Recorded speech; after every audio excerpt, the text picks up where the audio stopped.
Ada satu cerita, temen gua begituan di Gunung Lawu. Ini tuh apa? Tabrakan daging.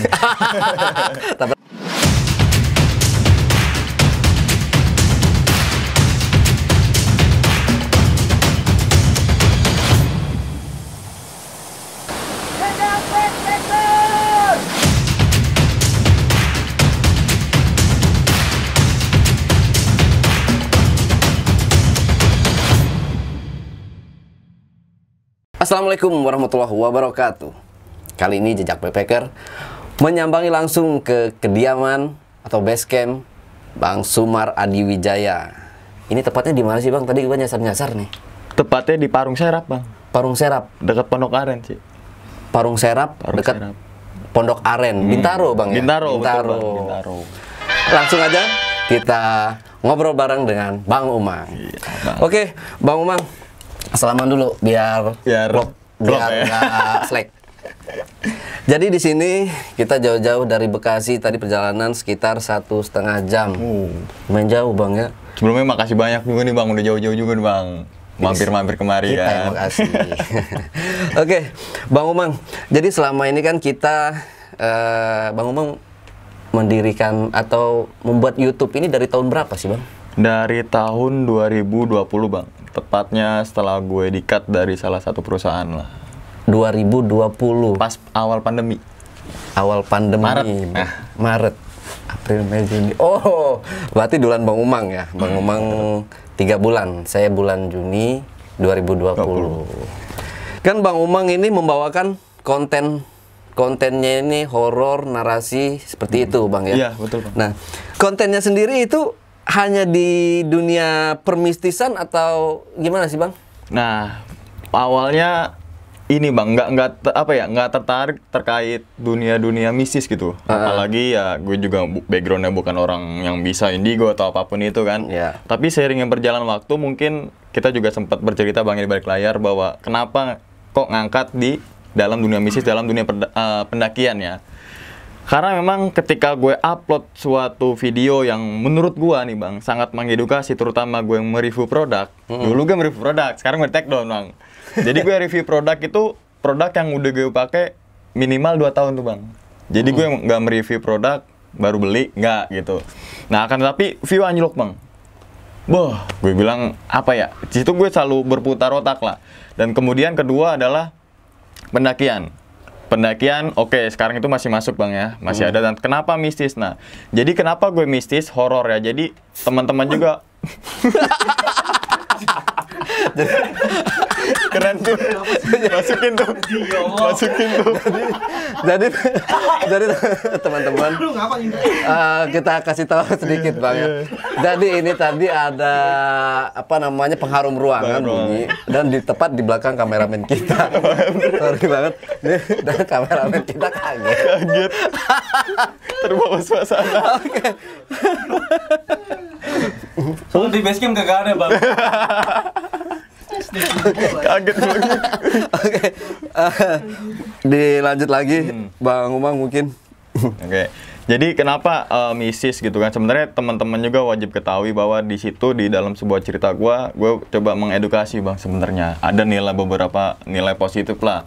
Dan gue bukan berarti untuk nakut-nakutin teman-teman semua nih Bang. Betul. Untuk naik gunung gitu, bahwa ya ketika naik gunung gitu kan kita juga harus butuh persiapan. Terutama banyak lagi kejadian yang gue narasikan dia tidak izin sama orang tua gitu. Dan juga ada beberapa yang ngirim ke email gue yang coba gue narasikan, dia tuh ada sebab nih Bang. Entah itu mesum gitu kan. Iya. Entah itu yang namanya bawa-bawa minuman alkohol, entah itu mengambil sesuatu. Nah, dari situlah timbullah sebuah horor-horor lah Bang ya. Iya. Nah, jadi kenapa horor ya mungkin itu udah apa ya? Udah satu benang merah dalam dunia pendakian tuh Bang. Nggak bisa dilepasin gitu bahwa setiap manusia, setiap orang mempunyai misterinya masing-masing. Ya, apalagi emang di Indonesia ini sudah terkenal dengan hal Horor. mistisnya. Betul sekali Bang. Nah, selanjutnya setiap pendakian Bang Umang ini sering mengalami nggak sih Bang? Atau pernah nggak mengalami kejadian yang di luar nalar manusia atau diganggu makhluk? Ada sih bang, jadi nggak semua gunung ya bang ya, nggak semua gunung mengalami kejadian gitu. 10 jari gue bisa gue hitung nih bang. Ya, 2 lah paling. Iya, Sumbing, Sindoro. Sumbing, Sindoro, Argopuro, Rinjani, sama di Gunung Gede. Sama Raung tuh juga tipis, jadi 6. Sisa ada 4 lagi nih bang. Jadi nggak semua pendakian gue tuh berbau dengan dibalut dengan mistis tuh bang. Semua kejadian yang di 6 gunung itu ya ada sebabnya. Bukan dari diri gue, tapi teman sependakian gue. Oh, gitu. Jadi yang nyambernya malah ke gue juga nggak tahu tuh. Oh, yang pernah kita angkat ya? Betul. Ada tuh jejak backpacker tuh. Mungkin teman-teman bisa nonton yang belum sempat nonton, nanti kita kasih taruh linknya. Terus yang terbaru nih bang, di ini ya, di Rinjani. Kita dengar kan katanya di Rinjani itu Bang Umang salah satu porter ya? Porter yang kita pakai bang satu biasanya. Itu mengalami. Jadi dia saat penaikin itu dia nggak mengalami bang, tapi saat mengantar tamu salah satu YouTube juga yang turun lewat jalur Torean, bahwa dia digangguin. Jadi jalur Torean itu ada yang namanya, ini menurut yang porter itu bang ya, yang cerita gua, mungkin gue nggak sebutin nama YouTube-nya itu siapa, yang diantar sama porter itu, dia turun lewat jalur Torean, si YouTube kreator ini nih, khusus dalam pendakian nih. Nah, dan ternyata ketika lewat turun Torean itu ada satu satu penguasa atau bisa dibilang siluman lah bang, yang namanya itu Boro-Boro. Boro-Boro. Nah, jadi siapapun yang turun lewat jalur Torean maupun naik itu nggak boleh yang namanya nyebut Boro-Boro. Aduh. Boro-boro nyebut. Nah, terus Pak, misalkan orang Jakarta tamunya terus boro-boro gue minum gitu kan. Gimana Pak? Saya langsung iniin Mas, langsung apa ya? Kayak untuk nenangin, jangan manggil boro-boro. Nah, makanya para porter di Rinjani itu kalau turun Torean disinggung bang, jadi Malboro. Oh gitu. Jangan bermalam sini, nanti ada Malboro, ayo lanjut. Oh gitu. Ada, itu masih kental. Dan ini dipercaya sama yang di kaki ini bang, yang Toreannya itu bang ya, itu warga-warga situ juga sangat percaya gitu. Dan hanya tinggal satu siluman, mungkin siluman atau sosok atau hewan, gue juga nggak tahu saat itu. Tapi pokoknya ketika nyebut Boro-Boro, udah sosok Boro-Boro itu datang langsung. Dan kayak apa sih yang cakarnya panjang tuh? Mungkin kalau kita bayangin kayak manusia serigala tuh bang, para serigala tuh gitu. Tuh. Sampai sekarang masih ada katanya. Oh masih ada. Jadi itu bukan hanya urban legend gitu ya, bener ada. Bener ada. Dan dia juga bilang bahwa dia tuh misalkan ngambil air bang di jalur Torean, dia nggak mau berdua, selalu ditemenin, minimal berlima. Berlima pun ada salah satu yang ngintilin. Tuh, itu bapak porter yang namanya Pak Arif. Dia pernah cerita, dia menceritakan. Dia juga pernah mengalami, namanya porter bang ya, sering kali naik gunungan ya. Iya, udah hal biasa lah. Hal biasa dia bilang. Dan memang di tahun 2016 juga gue pernah ngalamin bang, bener-bener pribadi tuh bang. Jadi saat itu mungkin apa ya, jadi ada satu sosok nih bang, yang gantung tuh, gantung dari pohon dan itu jatuh gitu. Itu teman gue si Gembel yang ngalamin kejadian kayak gitu tuh. Dan gue juga apa ya, kayak ngeliat sekelebetan aja tuh. Jadi kayak apa sih, putih jatuh blek gitu loh. Itu tepatnya di jalur lama. Jalur lama dalam artian sekarang kan lewat jalur apa tuh namanya? Lupa tuh, Gapura pertama lah, Gapura dulu. Nah, mungkin juga Bang Ali juga pernah lah mengalami kejadian saat di Rinjani. Pernah, Pak? Enggak, Bang. Mistisnya loh. Kalau di Rinjani. Di Rinjani gue belum pernah, Bang. Kalau di Kerinci pernah, di Semeru pernah, sama di Latimojong. Rinjani enggak berarti? Sama sekali? Rinjani enggak. Sama sekali enggak. Enggak pernah ngalamin. Oke. Jadi kalau di Kerinci itu, jadi ceritanya mungkin kalau menurut cerita orang-orang nih, kayaknya gue itu dipanggil sama korinnya si Yuda. Oh, yang meninggal di gunung itu ya? Iya, Yuda Sentika itu. Tapi menurut orang-orang yang nih, ini bang ya, karena gue cerita nih ke teman-teman gue, oh itu arwahnya atau apalah kayak gitu, gue nggak ngerti. Soalnya waktu itu gue naik bertiga sama teman gue, bertiga teman, 2 porter. Nah itu Pas kita turun itu kabut bang. Kabut di tengah-tengah pas antara Tugu Yuda mau puncak. Ini Tugu Yuda, ini kita, ini puncak. Kita foto-foto dulu pas pulang. Tiba-tiba kabut bener-bener tebel, jarak pandang itu cuma 1 meter. Jadi kita, kayak gitu. Ini kita bahas kemarin itu kayaknya sama si Bang Badru juga sih. Gitu, manggil porter. Nah, suara arah porter nyahut kita itu ada di sebelah sana gitu. Kita ikutin. Pas kita jalan terus ternyata mau masuk jurang. Pas kabut kebuka maksudnya? Enggak, udah masih kabut, masih dalam keadaan kabut. Jadi kita jalan ngikutin itu suara, kita turun terus ternyata itu tuh jurang. Tapi masih ada cerukan. Kalau jurang itu kan enggak jurangnya langsung gini ya. Ada jurang gini, tapi ada cerukannya ke bawah kayak gitu. Jadi kita masih di sininya. Nah ini kita salah jalan nih gitu. Akhirnya kita naik lagi ke atas. Kita teriak-teriak lagi, ya ketemu. Alhamdulillah. Dan itu menurut yang bisa bang ya? Iya, katanya sih kayak gitu. Dan teman-teman kan kalau mungkin kalau ke Kerinci kan pasti nemuin tuh bang, Tugu Yuda. Itu merupakan dari Sispala SMA 68 El Pala Jakarta. Itu alumninya meninggal di situ. Gitu teman-teman. Makanya Tugu Yuda Santika. Gitu. Itu tahun berapa sih bang? 94, 84. 9 berapa? Pokoknya itu lah. Pokoknya ada nanti itu ngolinnya bang Islandia. Nah, lanjut lagi Bang Umang.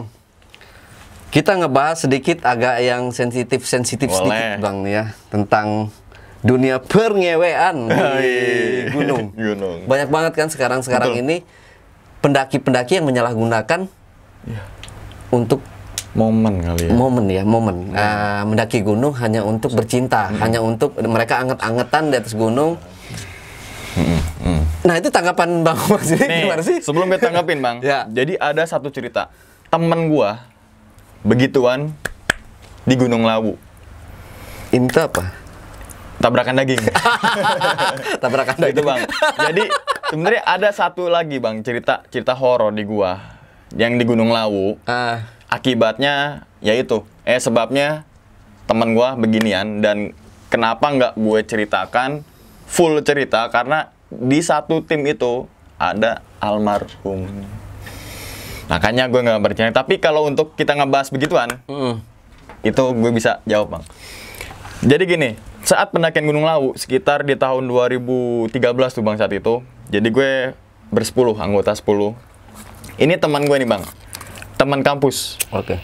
Pertamanya pas mau naik itu dia PDKT doang bang. Gue nggak tahu kalau dia tuh pacaran apa enggak. Nah, karena dia bisa dikatakan baru suka naik gunung nih bang, otomatis perlengkapan seadanya.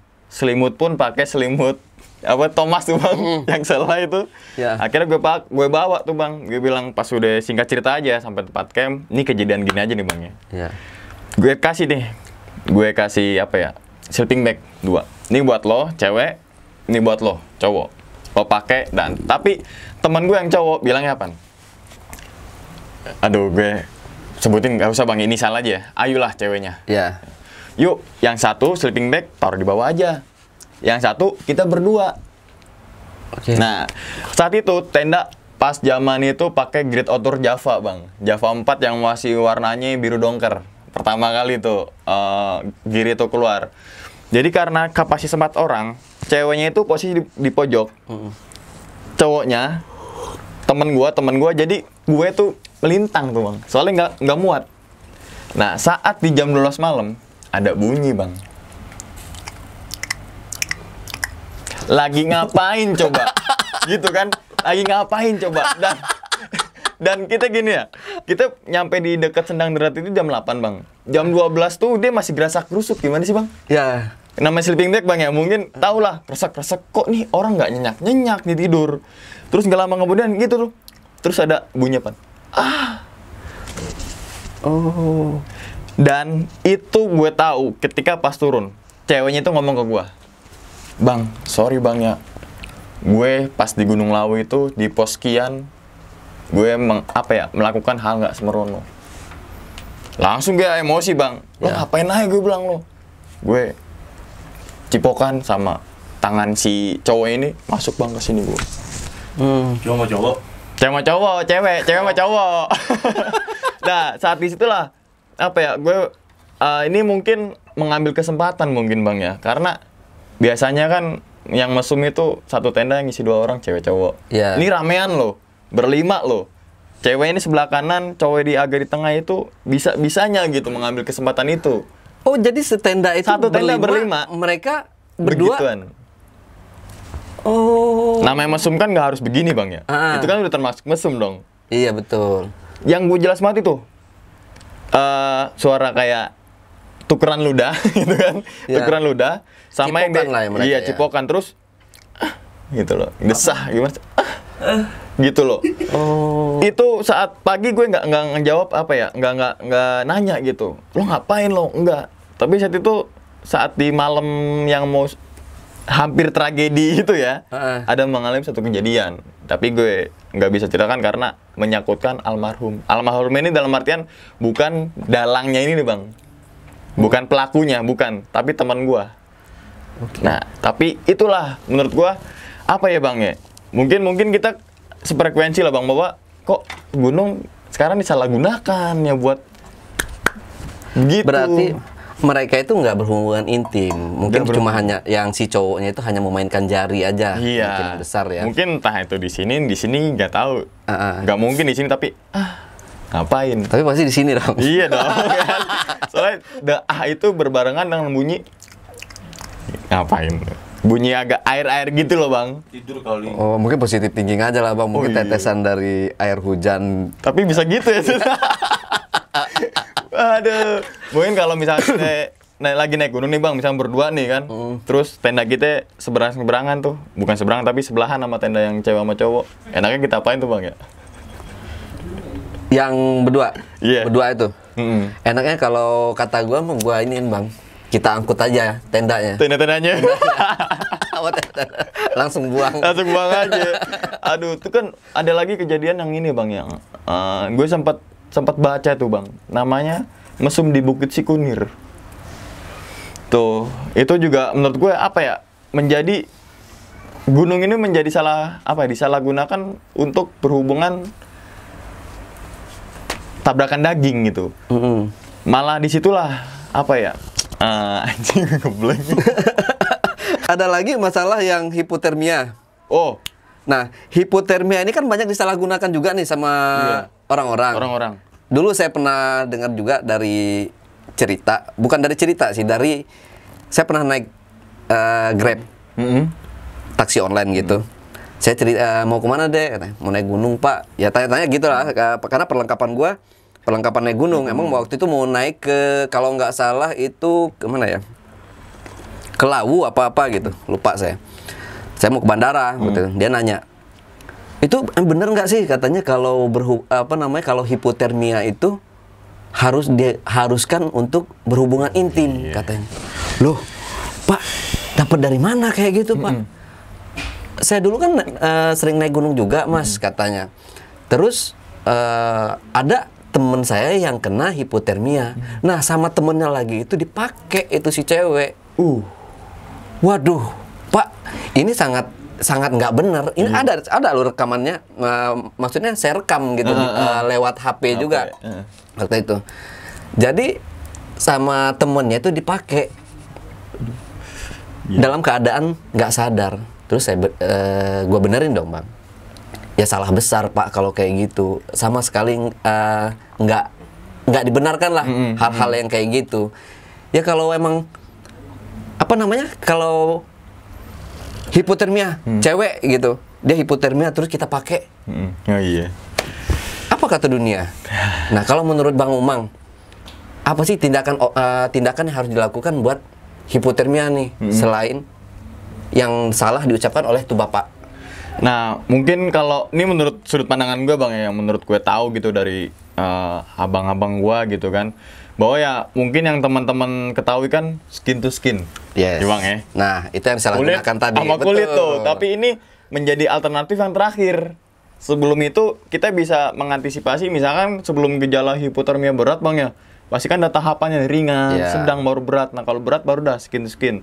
Tapi kalau misalnya ringan, semua pakaian yang pakai ganti aja dulu gitu loh. ganti dulu dengan pakaian kering, selimutin dulu dengan pakaian hangat, selimut hangat ya kalau bisa, doublein 2 sleeping bag tuh, 3 sleeping bag kok. Habis itu ajak ngobrol, komunikasi terus tuh Bang. Betul. Ini menurut menurut yang gue tahu dan gue coba, udah gue implementasiin gitu loh Bang. Jadi udah gue buktiin gitu loh Bang ya. Nah, apalagi sih teh hangat tuh Bang. Itu menurut gue apa ya? Namanya hipotermia kan kehilangan rasa hati yang paling dalam. Kehilangan.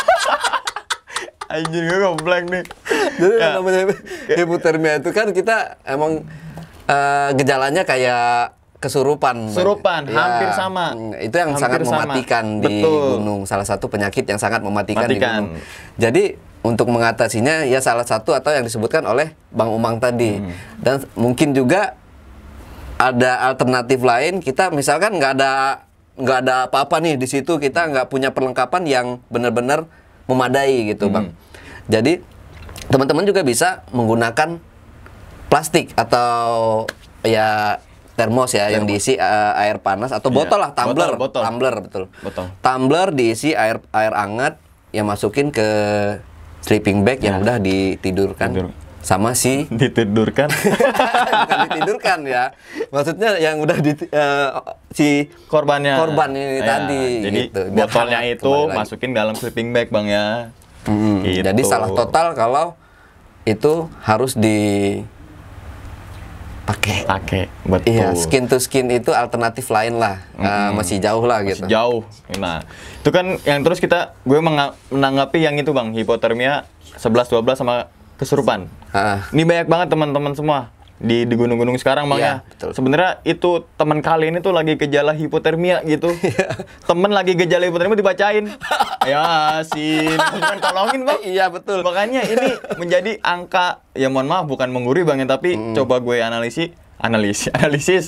Yaitu sebabnya temen kalian gejala ringan, hipotermia, malah dibaca-bacain surat-surat pendek. Ya, dan teman-teman nggak sadar. Nggak sadar itu makanya pentingnya basic Bang ya, basic dalam pengetahuan lah, pengetahuan pendakian ya. lah. Nah, itu teman-teman. Ada yang lebih bahaya lagi Bang, dampak lingkungan nih. Iya. Terutama sampah di gunung nih Bang. Nah, itu banyak banget Bang. Tuh. Betul. Coba di ini. Siapa itu? Buset, lagi pada gibah. Bang Badru. Ini lagi syuting, kita lagi syuting. Oh, lagi syuting. Ikut aja. Sini lo. Ini kayaknya kita take off aja deh Bang. Ya, kita geser dulu. Ini ada si bos. Aduh. Ya. Nah, Bang Badru. Oke. Bang lu situ Bang. Enggak, sini Bang. Sini aja lu. Tengah masa. Iyalah. Nah, geser dah. Nah. Ada pindah. Jadi ini Bang Badru tadi gue ngobrol-ngobrol dengan Bang Ale. Gue baru nyampe nih Bang. Kita lagi gibahin masalah gunung lah biasa. Oh iya Bang. Gitu. Jadi gimana menurut Suhu nih yang udah sering banget bawa? Gue nggak tahu apa ini, gue baru nyampe. Tadi sempat kita sentil dikit Bang ya masalah mesum. Kita sentil dikit masalah hipo. Masalah ini ya. Iya. Kita sentil lagi masalah dampak lingkungan juga nih Bang. Iya. Gitu loh Bang. Menurut Bang Badru, sudut pandang Bang Badru apa nih sebagai salah satu pendaki nih? Baru datang udah ada. Iya kan? Lagi telat Bang ya. Sorry sob, gue baru datang. Gue nggak tahu apa-apa ini Bang. Gitu loh Bang. Oke. Jadi menurut Bang Badru gimana tuh? Yang masalah hipotermia tadi kan ada temen salah satu driver taksi online. Iya. Nyangkanya hipo itu bisa diobati dengan skin to skin. Iya. Tapi dia salah mengartikan skin to skin itu apa. Jadi dia bilangnya skin to skin itu adalah bersenggama atau bersetubuh, menyetubuhi si korban. Gitu. Iya. Kalau itu sih tadi sempet dengar tuh di depan. Bang Umang bilang itu putusan terakhir ya Bang. Iya. Kalau emang udah nggak sadar, mungkin itu putusan terakhir Bang. Karena ya suhu panas antara tubuh itu ya bener-bener paling efektif ketimbang kita sleeping bag, pasang yang lain kayak gitu sih. Ya tapi banyak juga pada salah persepsi sih Bang. Orang kena hipotermia disangka kesurupan. Iya. Orang pingsan dikira tidur. Kayak gitu. Orang jomblo dibilang punya pacar. Oh iya juga ya. Nah, kameramen kita kan jomblo. Lu berdua kan? baru datang nih. Ya jadi ya ada horor-horornya juga Iya. gitu. Nah kayak gitu. Nah kemarin gua nih Bang Ubang ke Rinjani, gua ke Rinjani tapi nggak ketemu nih. Gak Bang. ketemu tuh. Gua sampai Jakarta dia baru jalan. Baru jalan. Oh ya iyalah nggak ketemu. Gak ketemu. Dan ada hal-hal mistis juga Bang di Rinjani kemarin kan. Lalu ketemu apa? Iya. Ya kalau gue ini Bang, apa ya, bisikan itu sih Bang, bisikan kayak tumbal gitu. Bisikan. Jadi pas gue di pos Pelawangan Bang Umar, itu di hari kedua kan. Nah pas ini malam mau summit ya Bang, itu jam 12:30 malam. Gua, Deden, Alika nih, tenda 3 orang kan. Gue paling ujung nih, Deden nih, Alika. Gue tidur, ya interaksi sih Bang, sama sosok bapak-bapak pakaian itu kayak ulama, kayak kiai habaib gitulah. Ya gue tahu sih siapa dia, cuman gue nggak mau nyebutin, takutnya dia marah. Dia bilang gini, hati-hati, tahun ini Rinjani belum makan tumbal. Gue langsung bangun Bang, astagfirullahaladzim. Di situ gue liat, nih si Deden yang samping gue langsung bangun, Bang lu kenapa? Lu denger Den, iya, udah tidur lagi, nggak usah pikirin. Tadi ngomong apa lu Bang? Udah tidur aja, dia tahu kalau mau ngomong apa. Nah itu jam 1:30 akhirnya mereka gue bangunin summit Bang. Pas gue bangun, gue liatin muka dia satu-satu Bang Umar. Gue liatin mukanya dia. Ada salah satu peserta dari Riau. Itu muntah-muntahnya kayak dari ujung ini Bang. Nggak habis-habis kan muntahnya dia kan. Ya astagfirullahaladzim. Masa sih di antara peserta gue gitu kan. Cuman gue masih positive thinking aja tuh Bang. Tapi alhamdulillah sampai puncak dan turun dengan selamat. Dan gue sampai Jakarta seminggu setelah gue pulang. Ada yang meninggal. Entah kebetulan Allahu alam ya, gue nggak mau percaya sama bisikan itu dan gue juga ya Allahu alam lah, gitu kan. Ya udah, ya alhamdulillah tim gue baik-baik aja di situ kan. Ya, kayak gitu sih. Itu yang meninggal kasusnya apa? Menurut info di berita itu katanya dia ke Gunung Rinjani itu ke Danau Segaranak mandi di air panas untuk berobat. Oh iya. Pernah. Tramadol. Pernah. Bukan Pak, bukan tramadol. Iya. Pembantrin cacingan. Oke. Kayak gitu sih. Jadi apa ya? Alam sih Bang. Tapi gue lihat dari segi-seginya kayaknya dia datang untuk berobat. Kayaknya gimana ya? Berarti nggak ada persiapan kan dia. Maksudnya dia bukan pendaki nih. Bukan pendaki. Ya yang saya baca juga itu basicnya. Emang bukan pendaki basicnya. Jadi mereka cuma pengen ya peziarah lah, boleh dibilang peziarah gitu. Cuman kan gue bilang gue nggak mau dengan adanya gue bilang kayak gini jadi orang percaya nih setiap gunung pada tumbal. Nggak juga sih. Maksudnya kan masing-masing kepercayaan dan itu juga gue hanya sekedar bisikan gitu kan. Sampai pas gue posting video thread paginya langsung up kan, gue kaget dong langsung Bang, ada di channel gue juga langsung anak-anak tuh di grup langsung rame, Bang Badru itu ada tumbal, ada yang meninggal. Jadi serius Bang, langsung gue di Instagram kan Bang gue, astagfirullahaladzim, serem amat sih. Kata gue ini bisikan itu kan, itu 2 kali Bang gue bisikan. Nah pertama ya di Pelawangan, kedua di base camp. Udah di base camp dibisikin lagi Bang. Oh itu mah beda kali. Apa itu? Bisikan cinta. Ada lagi nih Bang Umar. Apa tuh Bang Badru? Di Rinjani kemarin juga. Jadi kan gue backup peserta nih, namanya Danang. Dia tuh udah ngedrop Bang. Nah di belakang tinggal gue nih. Gue bawa keril 2 kan. Dari pos 3 sampai pos 2 itu gue cuma berdua karena anak emang gue suruh, ayo lu turun semua. Nah di pos 2 naik ojek kan. Lu tahu kan Bang, sebelum pos 2 kan pos 2 nih Bang Bang. Lu tahu kan turunan, tanjakan dikit nyampe pos 2 kan. Nah pas di sini Bang, tiba-tiba Bang di belakang ada bapak-bapak pakai senter sendiri jalan. Lu tahu Rinjani kan ngablak. Kalau misalkan si bapak ada di belakang kelihatan dong Bang, senter dari jauh ya kelihatan kan. Gue jalan, gue nengok, Lang aman Bang Badru. Jalan, Bang Badru pelan-pelan, siap. Gue nengok ke belakang, pas gue nengok ke belakang Bang, langsung merinding gue. Pas nengok ke belakang, astagfirullahaladzim bawa bapak Bang, pakai senter sendirian. Gue tanya kan, gue nengok si Danang. Oh dia ngeliat juga kan, Pak, dia begini. Langsung orang Bang bentuknya bapak, mukanya keriputnya gini nih Bang. Keriput gitu kan. Pak, pos 2 masih jauh gak Pak? Gue iseng nanya aja biar ada pembahasan kan. Kalau gue tahu tuh pos 2 udah di ujung. Gini dia. Gak ngomong sama dia nggak ngomong. Gini aja. Gini. Oh udah deket ya Pak ya? Ya udah, gue ikutin Bang, gue penasaran. Nang, gue duluan ya. Iya. Gini Bang, tres. Gue ikutin belakang bukit dikit kan, tren.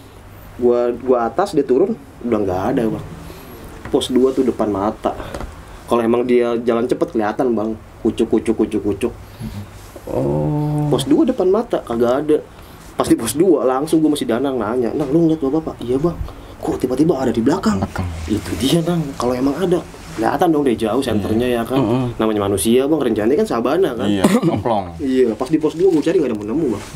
Dan Tapi itu apa nggak kemungkinan dia boker gitu bang? Nggak ada. Di situ gue tanya kan ada petugas tuh yang Iya. jaga si Maksi. "Pak, tadi lihat bapak nggak ngelihat?" kata dia. Ya udah deh, gue anggap ya mungkin baik juga ngasih nunjuk gue. nunjuk iya, tapi nunjuk itu loh bang. Gini kan. Matanya bang, mau gini matanya nih. Widih, Ini pipinya gini kayak udah kendor. Kendor. Kisaran umur 60 ke atas nih bang. 70. Pas kemarin lebih banyak sih. Ya gitulah bang. Oke, Bahas jadi masalah mesum lagi. Kayaknya horor. Kayak orang mesum ya. horor dan mesum yang lagi Iya. ditunggu-tunggu. Tunggu. Iya. tapi Bang Badrul sama Bang Umang ini belum pernah ngerasain mesum di gunung ya? Oh. Wah itu rasa dapur. Rasa dapur. Janganlah kalau bisa Jangan sampai, ya, betul. Jangan nggak boleh. Ada red dong. Candong, enggak. Oh yo, bercanda juga. Jomblo. Iya. Itu teman-teman ya. Iya. Nah, nih Bang Umang nih. Gue tadi di WhatsApp sama Bang Umang. "Bang ngopi." "Iya." Ternyata udah dari kamera nih. Kalian ngapain berdua di sini? Ngobrolin aja bang, ngobrolin lo sebenarnya. Ya tadi bang, tadi nyentilin dikit-dikit lah para ya bisa dikatakan oknum lah bang ya, oknum malah memanfaatkan momen gitu loh. Yang tadi sempat gue semangat banget yang ngebahas mesum itu, terutama teman gue itu, Oh iya. yang sampai gue denger dengan sendirinya bunyi yang tadi ya. Tukeran ludah, terus nggak tahu tiba-tiba ada gitu. Oh yang cowok. Cewek sama cowok. Tapi perlu nggak sih Bang ada edukasi gitu ya? Sebenarnya ya, yang kekurangan banyak sekarang ini di pos-pos Simaksi gitu kan. Kayak zaman-zaman dulu kan kita ada kayak di Gede Pangrango misalkan. Itu kan setiap pendaki yang turun kita dirazia tuh. Bawa apa gitu kan. Misal bawa Edelweiss gitu kan langsung disuruh push up atau apa.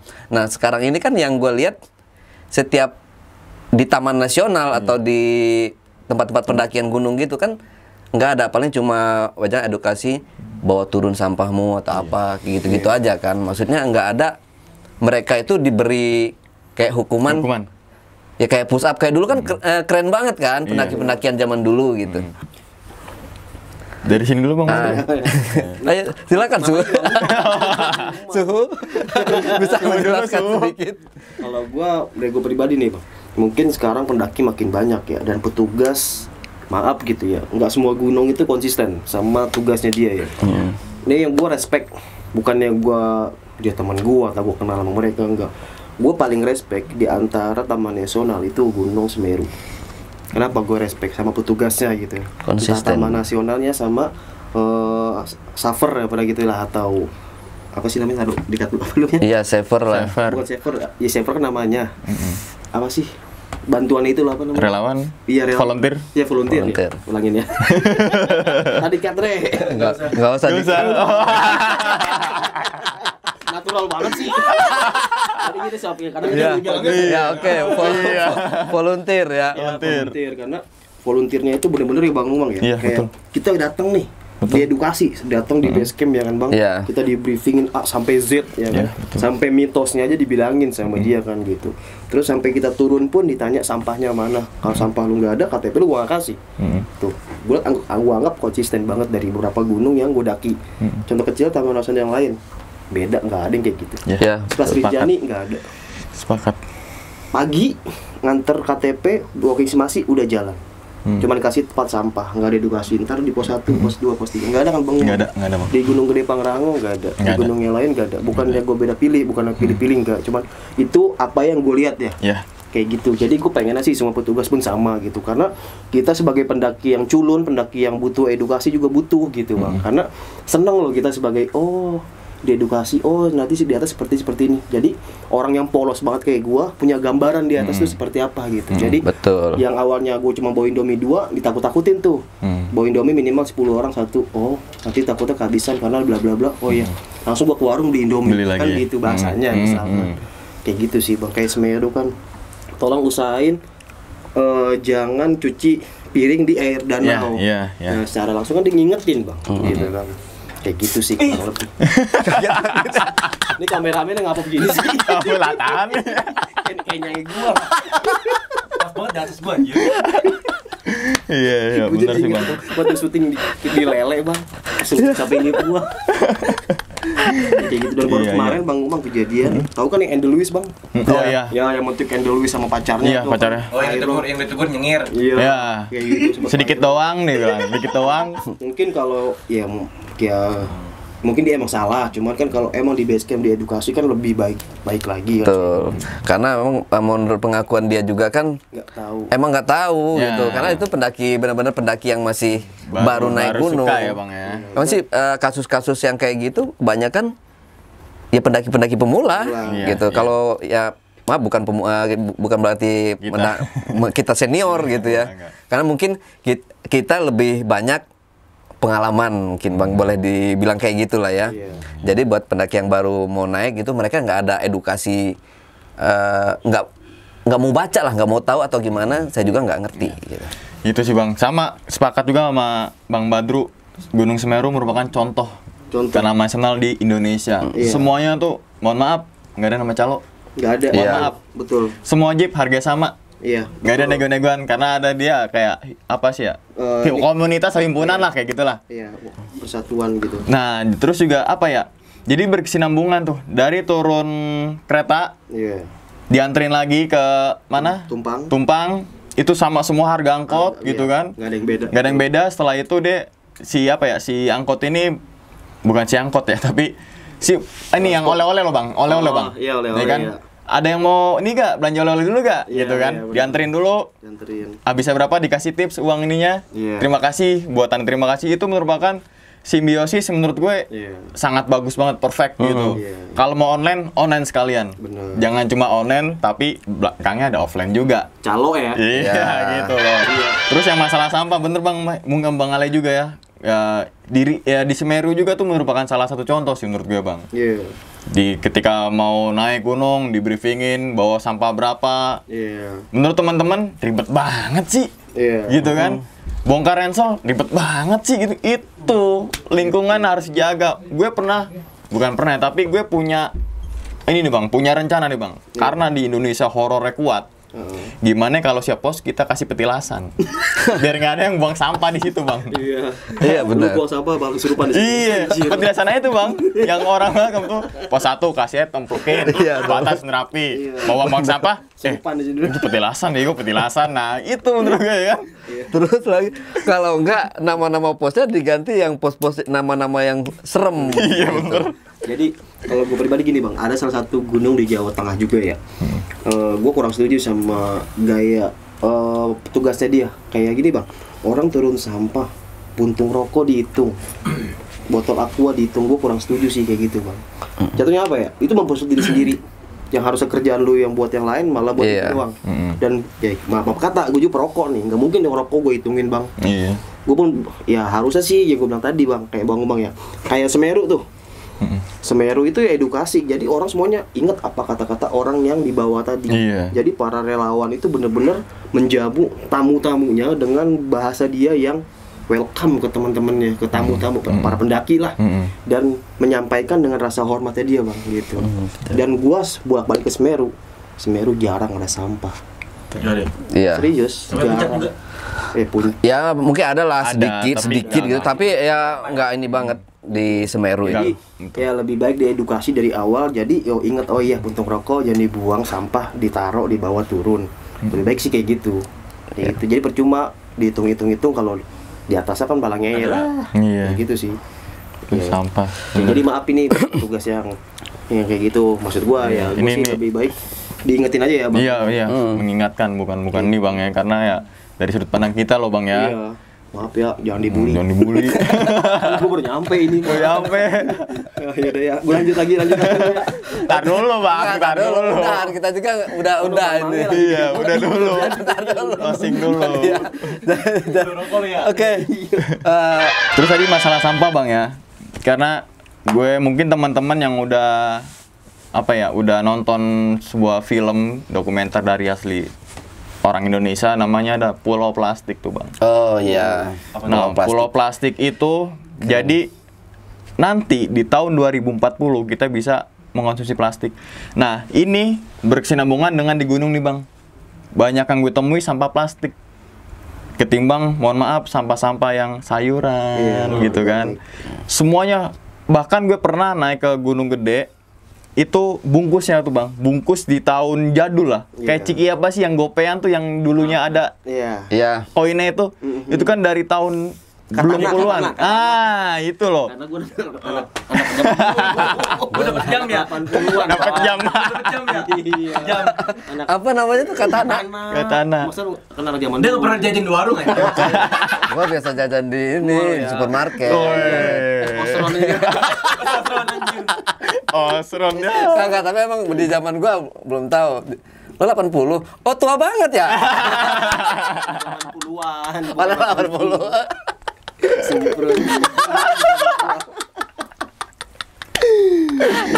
Iya, gitu tuh. Jadi ini menurut gua apa ya? Menjadikan suatu momok gitu bang. Kenapa kok sampah plastik seringkali apa ya? Kita pakai, bukan kita pakai, tapi orang nih apa sih namanya? Buang sampah sembarangan, terutama di gunung. Dan gini teman-teman semua, sampah plastik digunakan maksimal cuma 2 menit bang. Contoh, sedotan plastik kita minum, udah buang. Iya, betul. Contoh lagi, kopi saset.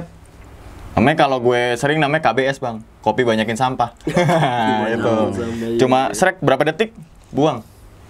Nah jadi ini juga sebenarnya mungkin untuk masukan bang ya untuk Taman Nasional lah, selain edukasi sampah juga, tapi untuk zero waste lah gitu. Jadi ya kita tidak bisa dipungkiri bahwa setiap naik gunung pasti kita membawa sampah gitu kan. Tapi pasti. alangkah baiknya angka sampah yang kita bawa di apa ya di minimalisir lah. Yang tadinya teman-teman semua bawa kopi KBS tuh yang kopi banyakin sampah sasetan, jadi pindah ke botol gitu kan. Kopinya masukin botol gitu kan. Yang tadinya makan pakai apa namanya?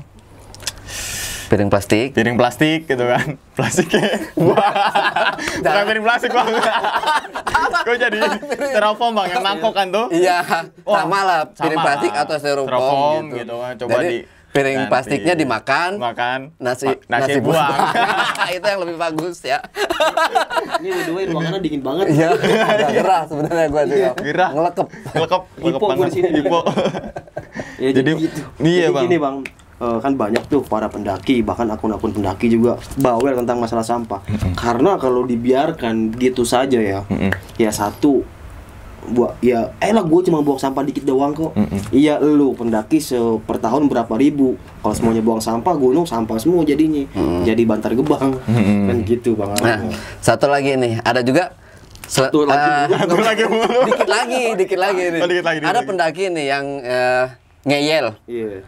Lah, itu fungsinya volunteer atau yang pekerja Taman Nasional tuh dia buat apa kalau nggak ngebersihin gunung gitu? Menurut lo bang gimana tuh? Umang apa gue? Dua-duanya ntar jawabnya. Itu perlu diapain sih orang yang komentar kayak gitu? Kalau untuk ngomong kayak gitu ya, kan mungkin mindsetnya, kan gue udah bayar. Ya. Nah, jadi kayak gini sob. Anggap aja volunteer itu hansip sebuah perumahan. Ya warganya juga harus berpartisipasi dong sama hansip. Ya kan, jadi gini bang. Emang sih volunteer itu atau petugas itu ditugaskan untuk menjaga gunung ya dan kebersihan. Tapi kan kita dari pendaki, apa salahnya sampah aja dibawa kan gitu ya bang? Betul. Ya sampah lu sendiri. Gimana sih gue cara ngomong gue bingung gue. Ya pokoknya ngomong aja bang, nggak apa. Masa nggak boleh bang? Iya. Gue takut salah ngomong. Ya intinya ya banyak sih persepsi kayak gitu kan gue udah bayar. Masalah sampah. Ya lu tau lah attitude pendaki. Jargon lah slogan pendaki itu apa, pencinta alam ya guys sih bang. Walaupun ada yang bilang gue penikmat alam, gue bukan pencinta alam gitu kan, gue penggiat alam gitu. Maksud gue ya pendaki itu tahu attitude lah tentang masalah di gunung.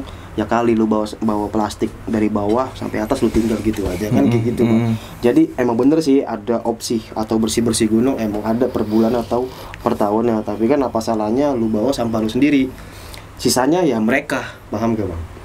Gitu. Jadi ya kasihan lah sama mereka, karena bersihin gunung itu nggak semudah lu bersihin di kamar soy. Iya. Di kamar lu bersihin seharian kelar, di gunung bertonton. Contoh kayak Gunung Kerinci. gue miris banget sama pendaki yang ada di Gunung Kerinci. Maaf kata ya, gue liat kiri kanan itu sampah. Gue nggak nyalain petugas ya bang. Gue kalau jadi petugas ini gempor gue, karena sampah di sana itu banyak banget. Mungkin dari pendakinya minim informasi ya. Maaf, bukan pendaki Sumatera itu nggak bagus, nggak, mungkin kurang diedukasi kayak gitu ya bang. Dan setiap opsi dia selalu bawa bertonton bang, banyak banget. Di shelter 3 itu sampah jelas banget bang, dibuang kayak gitu kan. Di shelter 2. Nah tapi setahun belakangan ini pas covid udah agak bersih. Tapi sebelum covid itu bang, gue kan miris bang. Dan si petugasnya pun ngeluh, kita udah capek bang Badru, udah ngangkatin sampah, udah bilang, tapi nggak habis-habis. Ya mungkin itu pendaki lokal sih bang, banyaknya. Bahkan gue ngeliat di depan mata gue sendiri, plastik depan tenda dia dibuang gitu aja. Aku samperin sama gue ambil plastiknya, gue lempar di depan tendanya dia. Ngapa dia berdiri langsung, gue digas dengan bahasa Sumatera, gue nggak tahu Sumatera, gue nggak mau nyebutin. Kau macam apa kok bang? Gue bilang gini, bang itu sampah kenapa lu buang? Ya sudah nggak apa-apa, ya udah gue buang tenda lu nggak apa marah, gue bilang gitu kan. Mau direkam, gue bilang gitu kan. Akhirnya, ya emang salah saya kenapa? Lu punya otak gak sih, gue bilang gitu bang. Akhirnya bla bla bla, teman gue bukan dipisahin sih sama dia, malah digertak lah bahasanya. Akhirnya dia, aku minta maaf bang, aku nggak tahu. Ya udah akhirnya dia minta maaf, sampai diambil lagi contoh kecil kayak gitu bang. Berarti kan harusnya sih dari bawah diedukasi sih, kayak sebenarnya betul. Jadi ketika lu registrasi di briefingin masalah sampah, masalah air di atas, nanti di pos 1 gimana, pos 2 gimana, pos 3 gimana gitu kan, pantangannya seperti apa, hal-hal horornya atau apa gitu. Jadi si pendaki tuh yang tadinya tahu jadi diingatkan lagi dan semakin tahu. Dan bakalan ingat sampai dia atas, sampai turun lagi. Kayak gitu bang. Oke. Tapi kan terkadang kan pulang pendaki itu kan kadang pulangnya nyampe base camp tuh malam bang. Nah kadang nggak ada penunggunya lagi yang pos-pos itu, udah langsung pulang. Dilosin aja tuh. Iya dilosin aja. Tapi kayak Semeru, tapi kita KTP-nya besok harus nunggu lagi nih, nginep dulu. Kalau mau ya KTP lu besok. Iya. Dan gue coba nambahin dikit bang ya, yang masalah itu. Kok kan gue udah bayar, itu tugasnya penjaga dong. Teman-teman semua, sampah itu adalah apa ya? Sampah itu adalah sampah. Jadi gini. Ya lu kayak sampah. Jadi gini. Sampah ya sampah. Kenapa pendaki bisa mengatakan hal demikian bang ya? Kalau bahasanya tadi tuh sempat disinggung bang Ale juga bang Badru. Sampah itu merupakan tanggung jawab kita semua. Nah ini terjadi ketika teman-teman semua nggak sadar nih. Dan jiwa kepedulian terhadap lingkungan nggak ada. Kalau teman-teman semua sadar akan bahaya lingkungan, akan kepedulian dengan lingkungan, insya Allah teman-teman gue semua nggak akan ngomong seperti itu tuh bang. Jadi bukan berarti kita udah bayar, kita kayak seakan-akan tuh kayak kita masuk wahana tuh deh. Kita nikmatin udah. Kita mau buang apaan juga bodo amat gitu. Bukan teman-teman semua.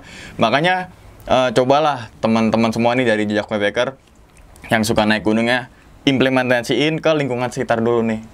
Circle kecil, rumah kalian. Circle kecil lagi, kamar kalian. Gitu kan. Ketika kalau teman-teman semua udah tertanam nih, sampah itu adalah musuh kita gitu kan. Otomatis deh, semua akan sadar. Dari hal terkecil aja dulu. Gitu. Apalagi buat kaum sebatang nih bang. Nah, sebat-sebat. Tolong usahain tuh puntung rokoknya lu taruh di botol, kantongin kalau nggak ada botol. Gitu sih. Makanya kalau naik gunung, ini kantong bukan tempat duit bang ya. Puntung rokok ya. Tapi gue ada, karena botol kecil tuh dari trash bag community dikasihkan. Jadi itu gue pakai. Di situ ya langsung. Cuma enak punya, saya nggak punya. Iya. Bagi dong bang. Ada. Sama di kantong tas yang di bednya itu kan, itu penuh juga. Satu buat permen, ini buat rokok. satu Ini udah gitu kan. Kayak Jess gagap ya. Udah bang ya, gitu aja kali ya bang ya. Gue cabut dulu. Si Mangnya yang enak udah bikinin kopi. Oh siapa? Lu mau kemana? Gue nggak tahu apa, ada jak gibah gue. Sama gue juga cabut. Iya. Bang, tolong bang ya. Gue deh. Ini bang. Goblok.